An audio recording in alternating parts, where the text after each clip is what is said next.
Next up, we have another interesting topic which shows some staggering numbers. It's the culture of overworking. Now, overworking is perceived to be linked to higher rates of productivity and results, but the latest studies show that it doesn't necessarily result in more work being produced. In fact, it can prove to be a health risk that reduces long-term productivity over time. A study by the World Health Organization shows that people working 55 or more hours each week, so we're talking almost 10-hour days, 6 days a week, face an estimated 35% higher risk of stroke.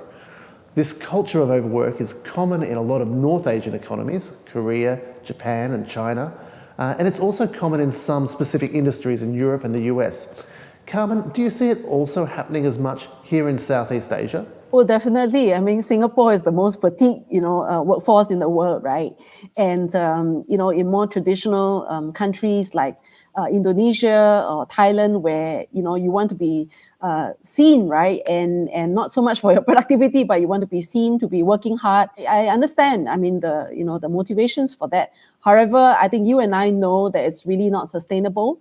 And I think, in Asia, where we place a lot more emphasis, right, on the family and having, that collective responsibility, hopefully, we're seeing more HR leaders putting in place, right, practices and policies that would be a lot more family friendly and, more flexible in terms of options. And definitely, there's a lot of work to do, in that regard, right? Because I think, given the fact that we are not clear when the pandemic would end, and this would really be a bumpy ride over the next few years, it is imperative that we start the work now. To think about, where are the areas, where are the policies, where are the practices where we can flex as much as we can to strike that balance, right, to building a very agile and productive workforce. Otherwise, with the great resignation that's spreading across the globe, you will find that, the downside of replacing the workforce that leaves you is, in fact, more expensive, right, than helping to retain them. So I think I think all the data is out there that retaining sometimes takes as much hard work as replacing. But, I think there's really a lot to do there. We know now about the impact on individuals and the risks to both their physical and mental health, but what's the impact on companies of this sort of culture? And is that enough impetus to force a change from what can be some very long-standing traditions? I think, we know that when the top talent leaves, because they've been poached by the competition, then, it loses that edge, right? Whether it be in sales capability or even in innovation capability. And I think, given everything that's happening right now, we know that comparative advantage is really in your talent. Machines can only take you this far, and, it takes the human being, right, to dream up new technology and machines and to write those codes and algorithms to help the companies to compete in the next, space that they're trying to capture. And so, it's not just replacement costs, but really the innovation edge, the ability to, I would say, bring products and services to the market that really create a new space or be a game changer.